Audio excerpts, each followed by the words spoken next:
ನಾನು retired joint commissioner of council taxes.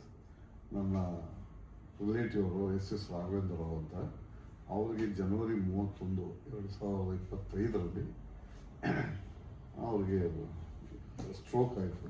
Mild stroke ಆದಾಗ ನಾವು ಸ್ಟ್ರೋಕ್ಗೆ ಸಂಬಂಧಪಟ್ಟಾಗ ನಿತ್ಯಾನಂದ ಅವರ ನೇಮಿಚಂದ್ರ JSS ಕಾಲೇಜ್ ನೇಮಿಚಂದ್ರ ಅವ್ರ ಹತ್ರ ಹೋದ್ವಿ. ಅವರು ಮಾಮೂಲಿ ಪ್ರಿಲಿಮಿನರಿ ಎಲ್ಲ ಕೊಟ್ಟು ಅವ್ರಿಗೆ ಹೆಚ್ಚು ಬೇಕಾಗಿರೋದು ಫಿಸಿಯೋಥೆರಪಿ ಮಾಡಿಸ್ಬೇಕು ಅಂತ ಹೇಳಿ. ಅವ್ರಿಗೆ ಬಲದ ಕೈ ಸ್ವಾಧೀನ ಇರ್ತಿಲ್ಲ, ಮತ್ತು ಅವರ ಬೆರಳು ಆಡೋದು ಯಾವುದೋ ಆಗ್ತಾಯಿಲ್ಲ, ಪೂರ್ತಿ ಬಲದ ಪಾತ್ರ ಸ್ವಾಧೀನ ಇಲ್ಲ. ಆಗ ನಾವು ರಾಜೇಶ್ ಅಂತ ನೋಡಿ ಹೆಸರನ್ನ ಸ್ವಲ್ಪ ಪ್ರಪೋಸ್ ಮಾಡೋದು ಯಾರೋ. ಸೊ ರಾಜೇಶ್ ಅವರು ಜನವರಿಯಿಂದ ಇಲ್ಲಿವರೆಗೂ ಅವರನ್ನು ನೋಡ್ಕೊತಾ ಇದ್ದಾರೆ. ಸೊ ಇಂಪ್ರೂವ್ಮೆಂಟ್, ಅವರ ದೈನಂದಿನ ಆಕ್ಟಿವಿಟೀಸ್ ಇಂಪ್ರೂವ್ಮೆಂಟ್ ಆಗಿದೆ. ಓಡಾಡೋಕ್ಕಾಗದೇ ಇರ್ಬೋದು, ಆದರೆ ಅವ್ರ ಬಲಗೈನ ಬಳಸೋಕ್ಕೆ ಆಗಲಿ ಅಥವಾ ಇದಕ್ಕೆ ಆಗಲಿ ಅದು ಆಗೋದಿಲ್ಲ, ಯಾಕಂದರೆ ಅದು out of control. But otherwise ಅವರ ಇಡೀ ಬಾಡಿ ಆಕ್ಟಿವೇಟ್ ಆಗಿದೆ ಬಿಕಾಸ್ ಆಫ್ ಫಿಸಿಯೋಥೆರಪಿ ತುಂಬ ಅತ್ಯಂತ ಅಗತ್ಯವಾದ ಅಂತ ಒಂದು ಚಿಕಿತ್ಸಾ ವಿಧಾನ. ಅದರಿಂದ ಆ್ಯಂಡ್ ರಾಜೇಶ್ ಭಾಳ ಚೆಂದಾಗಿ ಮಾಡ್ತಾ ಇದ್ದಾರೆ. Professionally is very good and doing very good. Stroke ಆದಮೇಲೆ ಸಹಜವಾಗಿ ಗಾಬರಿ ಆಗಿರ್ತಾರೆ, ಮತ್ತು ಬಲಪಾರ್ಸದ ಇದು ಉಪಯೋಗ ಬರ್ತಿರಲಿಲ್ಲ. ಈಗಲೂ ಅಂದರೆ ಮನೆಯವ್ರಿಗೆ ಏನಾಗ್ತದೆ ಅಂದರೆ ಸಹಜವಾಗಿ ಹೊರೆ ಆಗ್ತದೆ.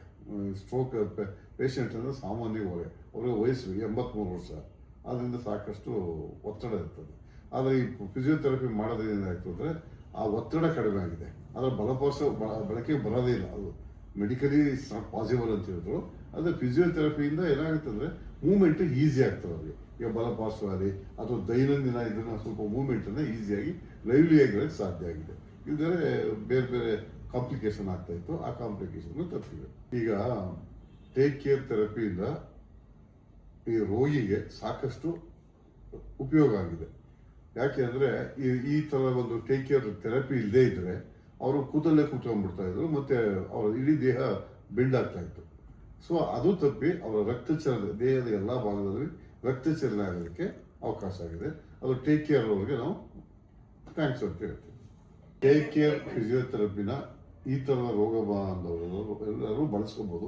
ಇದಲ್ಲದೆ ದೈಹಿಕವಾದ ಬೇರೆ ಥರದ ನ್ಯೂನತೆಗಳಿಗೂ ಈ ಥೆರಪಿಯಿಂದ ಸಾಕಷ್ಟು ಉಪಯೋಗ ಆಗ್ತದೆ. ಅದು ಅವರ ಅನುಭವಕ್ಕೆ ಬರೋವಂಥದ್ದು. ಪ್ರತಿಯೊಬ್ಬರು ಯಾರ್ಯಾರಿದೆ ಅದರ ಅನುಭವಕ್ಕೆ ನೋಡ್ಕೋಬೋದು.